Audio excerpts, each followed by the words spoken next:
اللهم اجعل القرآن ربيع قلوبنا وشفاء صدورنا ونور أبصارنا وجلاء أحزاننا وذهاب همومنا وغمومنا وقائدنا ودليلنا إلى جنات النعيم. الرحمن الرحیم. الحمدللہ والصلاة والسلام علی خیر خلق اللہ. آج اللہ کے فضل و کرم سے ہم نے 22 سپارے کے 3 پاؤں اور 23 سپارے کے 2 پاؤں تلاوت کیے. تو اللہ تعالیٰ نے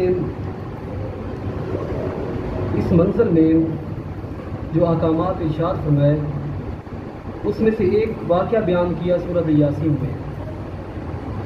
سورۃ یاسین میں ایک واقعہ بیان کیا گیا کہ اللہ تعالیٰ نے 2 رسول کسی قوم کے پاس بھیجے تبلیغ کے لیے، اور وہاں پر وہ قوم ان کی مخالف ہو گئی، ان کو قتل کرنے لگی. تو ایک شخص وہاں آیا ان کو بچانے کے لیے، قوم کو سمجھانے کے لیے. سورۃ یاسین میں الفاظ کچھ اس طرح ہے: وَجَاءَ مِنْ أَقْصَى الْمَدِينَةِ رَجُلٌ يَسْعَىٰ، کہ ایک بندہ وہاں پر آیا دوڑتا ہوا.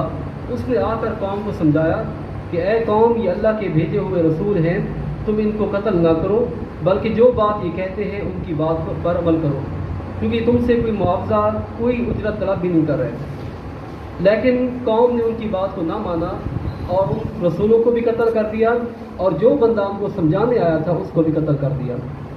اب اس آیت کے بعد اللہ تعالیٰ نے رکوع کے شروع میں بات چلی تھی ان رسولوں کو بھیجنے کی، لیکن اس آیت کے بعد اللہ نے وہ رسولوں کا واقعہ اس کو چھوڑ کر اس بندے کے واقعے کو آگے بیان کیا. اس بندے کی جو بات ہوئی اپنی قوم کے ساتھ وہ ساری گفتگو بیان کی گئی، اور جو اسے حکم دیا گیا جنت کا وہ سارے احکامات آگے بیان کیے گئے. تو یہاں پر جو کہنے کا مقصود ہے وہ یہ ہے کہ اس بندے کا نام حبیب نجار تھا. حبیب نجار جو انطاکیہ کا رہنے والا تھا. علماء کہتے ہیں کہ انطاکیہ میں آج بھی ایک مسجد موجود ہے جو مسجد حبیب کے نام سے مشہور ہے. اب آپ یہ سمجھیں کہ یہ واقعہ سرکار کے دور سے بہت پہلے کا ہے، یہ واقعہ آپ کے دور کا نہیں ہے. ظاہر بات ہے قرآن آپ پر نازل ہوا، یہ واقعہ سرکار کے دور سے پچھلی امتوں کا واقعہ ہے. تو آپ کو اس بات پر غور کریں کہ پچھلی امتوں کے ایک نیک انسان کے واقعے کو قرآن نے بیان کیا گیا، اور پھر اس کی قوم نے ان کی قبر کو محفوظ رکھا. لوگ کہتے ہیں کہ قبروں کی کوئی اہمیت نہیں، وہاں نہ جایا جائے، وہاں پر جانے کا، زیارت کرنے کا کوئی فائدہ نہیں ہے. یہ حبیب نجار جس کے واقعے کو قرآن میں بیان کیا گیا، اس کی قبر آج بھی انطاکیہ میں موجود ہے. وہاں پر مسجد بھی بنی ہوئی ہے، مسجد کا نام بھی مسجد حبیب ہے، اور اسی مسجد کے صحن میں وہاں پر ایک قبر بھی موجود ہے جہاں آج بھی لوگ زیارت کے لیے وہاں حاضر ہوتے ہیں. اور بعد میں جب اس کو قتل کر دیا گیا، قرآن میں آیت کریمہ میں آتا ہے کہ اللہ تعالیٰ نے اس سارے کی ساری قوم کو تباہ کر دیا. اور وہ قوم کس طرح تباہ ہوئی؟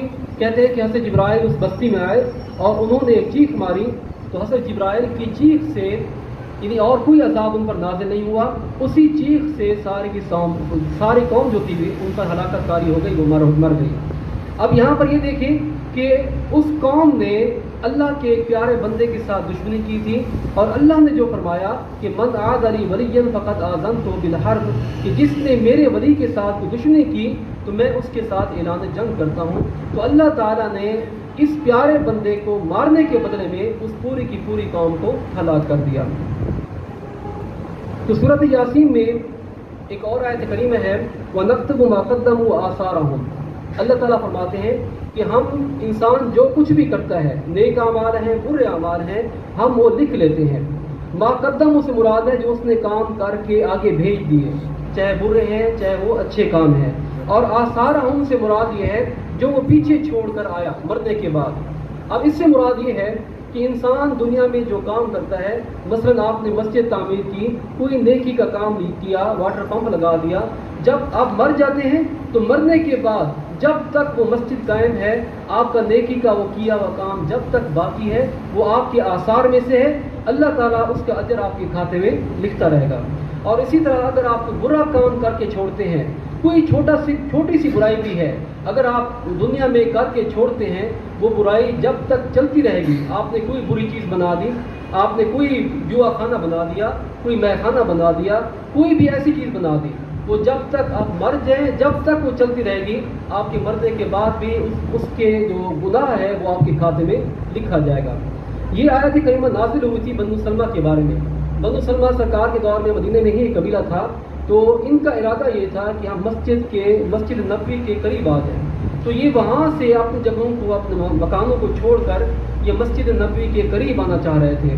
تو سرکار نے فرمایا کہ تمہارا گھر مسجد سے دور ہے, تو لہٰذا تم چل کر جو مسجد کی طرف آتے ہو تو ان قدموں کے بدلے میں بھی اللہ تعالیٰ تمہیں ثواب عطا فرماتا ہے. تو آپ نے فرمایا کہ تم اپنے گھروں کو تبدیل نہ کرو بلکہ وہیں پر اپنے گھر رہنے دو تاکہ تمہارا اجر جو ہے وہ بڑھتا رہے. تو حدیث مبارک میں آتا ہے کہ سب سے زیادہ فضیلت اور سب سے زیادہ اجر اس سے ملتا ہے کہ جس کا گھر مسجد سے تھوڑا دور ہے, کہ وہ چل کر آتا ہے, ان قدموں کے بدلے میں اللہ تعالیٰ اس کے کھاتے میں اجر اور ثواب لکھتا رہتا ہے. سورۃ سبا کی 35 نمبر آیت ہے. اللہ تعالیٰ نے قوم کا واقعہ بیان کیا اور اس میں فرمایا وقالوا نحن اکثر مالا واولادا فما نحن بمعذبین. آج بھی ہم لوگ جو ہم میں سے بہت امیر ہوتے ہیں, جن کے پاس بہت ہی پیسہ ہوتا ہے یا بہت خوشحالی ہوتی ہے کسی صورت میں, ہم یہ سمجھتے ہیں کہ ہم پر خدا کا عذاب کبھی آ ہی نہیں سکتا, یا اگر اللہ نے بہت اچھی صحت دی ہوئی ہے ہم سمجھتے ہیں کہ ہم کبھی بیمار ہو ہی نہیں سکتے. اللہ نے اس قوم کا واقعہ بیان کیا کہ جب ان کے پاس اللہ کے رسول گئے اور توحید کا پیغام دیا تو اس قوم نے آگے جواب کیا دیا. اس نے کہا کہ ہمارے پاس تو بہت سا پیسہ ہے, ہمارے پاس تو بہت مال ہے, وما نحن بمعذبین, ہم پر تو کبھی عذاب ہو ہی نہیں سکتا, کبھی عذاب آ ہی نہیں سکتا. تو اللہ تعالیٰ نے اس قوم پر عذاب دیا. تو یہاں پر سمجھنا یہ چاہیے کہ اللہ تعالیٰ جتنے ہمیں خوشحالی دے, اللہ تعالیٰ جتنا ہمیں پیسہ دے, ہمارا رخ, ہمارا قبلہ اسی کی رضا ہونی چاہیے, نہ کہ یہ ہم اس کے راستوں سے بھٹک کر ہم یہ گمان کر بیٹھے کہ اتنی دولت سے ہم بچ جائیں گے یا اتنی اچھی صحت سے ہم بیماری کی طرف نہیں جا سکتے. اللہ جب چاہے وہ دولت تمہیں دے دے اور جب چاہے وہ دولت تم سے چھین لے. اسی طرح صحتیں ہیں, اسی طرح رزق ہے, اسی طرح تمہارے گھر کی خوشیاں ہیں. اللہ تعالیٰ جب چاہے تمہیں دے دے اور جب چاہے تم سے واپس لے لے. تو کل کی منزل میں ایک آیت کریمہ آئی تھی, وہ رہ گئی تھی, میرا دل ہے کہ اسے بیان کر دوں. تو سورۃ لقمان میں شروع کی آیت کریمہ ہے, 6 نمبر آیت کریمہ ہے. اللہ نے فرمایا کہ وَمِنَ النَّاسِ مَن يَشْتَرِي اللَّهْوَ وَالْحَدِيثَ, کہ لوگوں میں سے کچھ لوگ ایسے بھی ہیں کہ جو لہو اور لغویات چیزیں ہیں وہ خریدتے ہیں. واقعہ کچھ اس طرح ہے, اس کے واقع ہونے کا, سورت کے نازل ہونے کا, کہ ایک سرکار کے دور میں ایک کافر تھا, مشرک تھا, نضر بن حارث. وہ تاجر تھا. جب وہ عراق, ایران, شام ان ملکوں میں جاتا تو وہاں سے اس نے ایسا کیا, یہ نئی ایجاد تھی اس نے جو کی, اس نے ایسا کیا کہ وہاں پر جا کر کوئی نئی کہانیاں تھیں, وہ کہانیاں وہاں سے لے کر آیا. اور مدینے میں آ کر جب قرآن پڑھا جاتا, خدا کے احکامات, شریعت بیان کی جاتی, یہ نضر بن حارث وہاں تھوڑا دور ٹھہر کر کہانیاں سنانے لگ جاتا. لوگ اس کی کہانیوں میں آ جاتے, لوگ اس کی باتوں میں آ جاتے اور قرآن کو چھوڑ دیتے, احکامات کو چھوڑ دیتے. تو اللہ تعالیٰ اسی طرح اس نے بعد میں ایسا بھی کیا کہ وہاں سے موسیقی کے کوئی جو آلات ہوتے ہیں شام سے, عراق سے, وہ لے کر مدینے میں آیا. جب قرآن پڑھا جاتا تو وہ وہاں موسیقی بجانا شروع کر دیتا. تو اللہ تعالیٰ نے اس آیت کریمہ میں فرمایا کہ کچھ لوگ ایسے بھی ہوتے ہیں. آج آپ دیکھیں کہ آج کتنی ساری چیزیں ہیں, وہاں تو صرف ایک کہانی تھی یا ایک موسیقی کے آلات تھے. آج آپ دیکھیں کہ ناول, ڈائجسٹ, پتہ نہیں کتنی ڈرامے, فلمیں, بہت کو رواج چل پڑا ہے کہ جو ہمیں قرآن سے, دینی احکامات سے, احادیث سے, سیرت نبویہ سے ہمیں بہت دور کر چکا ہے. تو یہ ایک بندہ تھا کہ جس کے بارے میں اللہ تعالیٰ نے یہ آیت نازل کی اور آج یہ برائی عام ہو چکی ہے. اسی طرح ایک اور آیت کریمہ ہے, ایک پہلے بھی آیت کریمہ گزری تھی ہماری 3-4 دن کی منزل سے پہلے, کہ جس میں اللہ تعالیٰ نے اپنے محبوب کے آداب سکھائے تھے کہ جب تم میرے محبوب کا نام لو تو محمد نہ کہا کرو, ان کا نام نہ لیا کرو, یا رسول اللہ کہو, یا حبیب اللہ کہو, کوئی اور لقب کہو, محبت سے کوئی بھی بیان کرو, لیکن جس طرح عام تم آپس میں بیٹھ کر نام لیتے ہو اسی طرح نام نہ لیا کرو. تو ایک اور بھی صورت احزاب میں اللہ تعالیٰ نے اپنے محبوب کے گھر کے آداب سکھائے. اب وہ مالک ذات ہے, وہ خالق ذات ہے, اس کو ضرورت نہیں تھی کہ بندوں کے آداب وہ سکھاتا, لیکن چونکہ وہ اس کے محبوب تھے تو ان کے گھر کے آداب, ان کی اپنی بارگاہ کے آداب اس نے قرآن مجید میں بیان کیے. اللہ تعالیٰ نے فرمایا کہ جب تم میرے محبوب کے گھر میں جاتے ہو، اول تو یہ ہے کہ وہاں جاؤ نہ اس غرض سے کہ تم بیٹھ جاؤ، کھانا تیار ہو رہا ہے تو وہاں بیٹھے رہو۔ اگر تمہیں دعوت دی جائے اور تم ان کے گھر میں جاؤ تو پھر اس طرح کیا کرو کہ کھانا کھانے کے بعد فوراً لوٹ کر واپس آ جایا کرو۔ ایسا نہ کیا کرو کہ وہاں بیٹھے رہو، باتیں کرتے رہو، کیونکہ اس سے سرکار کو تکلیف ہوتی ہے۔ ایسا واقعہ پیش ہوا تھا کہ صحابہ نے آپ کے گھر میں ولیمہ کھایا اور ولیمہ کے بعد صحابہ کرام باتوں میں بیٹھ گئے تو سرکار جو ہے وہ کافی دیر ہو گئی، انتظار میں تھے کہ صحابہ واپس جائیں، لیکن وہ باتوں میں کافی دیر لگے رہے۔ تو یہ ادب تھا سرکار کی بارگاہ کا، لیکن یہ ادب عام امت کے لیے بھی ہے کہ جب آپ کسی کے گھر میں جائیں تو اول تو وہاں اگر دعوت نہیں ہے تو کھانے کے لیے بیٹھے نہ، خام خواہ ایسے ہی، اور اگر کھانے کے لیے بٹھا دیا جاتا ہے تو جب آپ کا تقاضا، آپ کا مقصد یا کھانا آپ کھا لیں تو اس کے بعد ایسا نہ کریں کہ آپ اتنا بیٹھ جائیں کہ گھر والا بیزار ہو جائے، تکلیف میں آ جائے۔ یہ امت کو آداب سکھائے جا رہے تھے کہ جب آپ کسی کے گھر میں جائیں تو ان کے سکون کا بھی آپ لحاظ رکھیں، احترام کریں۔